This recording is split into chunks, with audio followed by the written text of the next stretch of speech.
Hi everyone.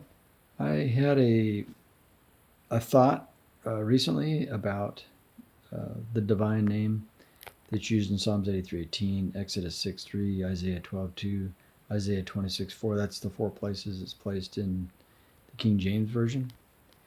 And of course, since I haven't been a witness anymore, I've been able to do a whole lot more research and to clarify things and do honest to goodness, true research. And so one of the things I did research is Jehovah's name. And of course, this is used in some respects as a talisman, almost like if it's a special lucky name. If you use that name, somehow you can ward off demons and all this other stuff. But where did the name Jehovah come from? Where did the pronunciation come from? Well, uh, we know the Tetragrammaton. Anybody that's a witness, anybody that's done any study at all in Hebrew scriptures, and of course, witnesses like to think that they're the only ones that know the name Jehovah, and far from the truth. Since I've been out, I've seen most people know the name, okay, and it's easily taught. They understand what it means and where it comes from. And the Tetragrammaton was translated, right, into what we know as Jehovah today. Now, before that, the Hebrew was, they say, Yahweh. But the truth be known, because one of the 10 commandments was don't use the name of your God in a worthless way or in vain, the Jews stopped using it. They stopped pronouncing it. And so they started using the way they would put it in the scriptures is the capital Lord, Lord, okay, or Adonai, okay, and that would eliminate wrong pronunciation or using God's name in a worthless way. So the pronunciation of YHWH has been lost. It's been lost to time. And what they've done is taken YHWH. So I'll flip this around. Let me see if I can do it.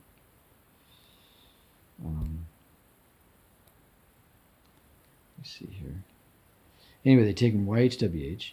So YHWH. And they've taken, I just wrote it down. They've taken YHWH and they've taken Adonai. They took the vowels out of it. And they put it into YHWH to form Yahweh. Now, is that the correct pronunciation? Nobody knows. Your guess is as good as mine. So nobody really knows the proper pronunciation. So let's take, for instance, a good example would be my name. My name is Scott. So everybody has decided to my name has been forgotten all of a sudden, and they start calling me man, right? The man Scott.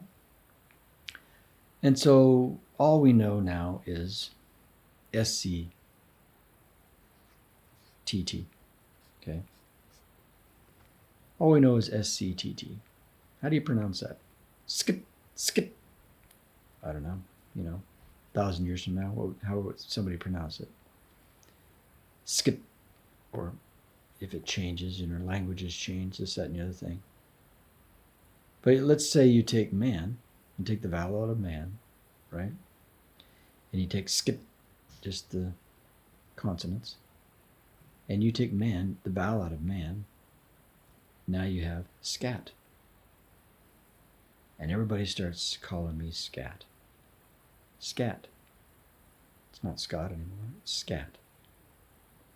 So you get what I'm trying to get, just in simple terms. Yahweh formed, now of course there's no J in Hebrew, so they used the European term. The Masoretics changed it. And they changed it 12th century,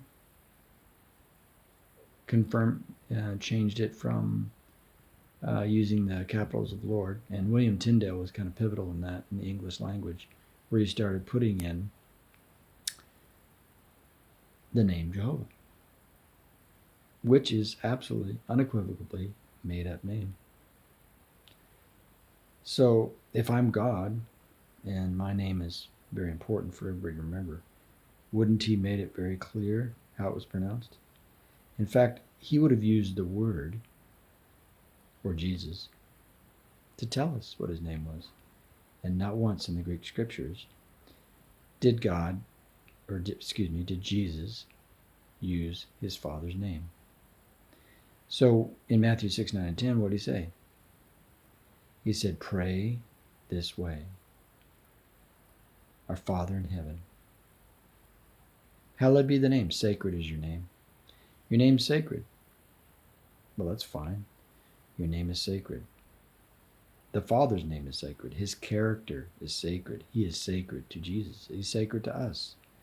It's the character of the God that you want to form in your mind as an example, not a talisman, not something you hang around your neck, and not a special word or name that you use to try to bring somebody back, bring somebody forward to give you special power.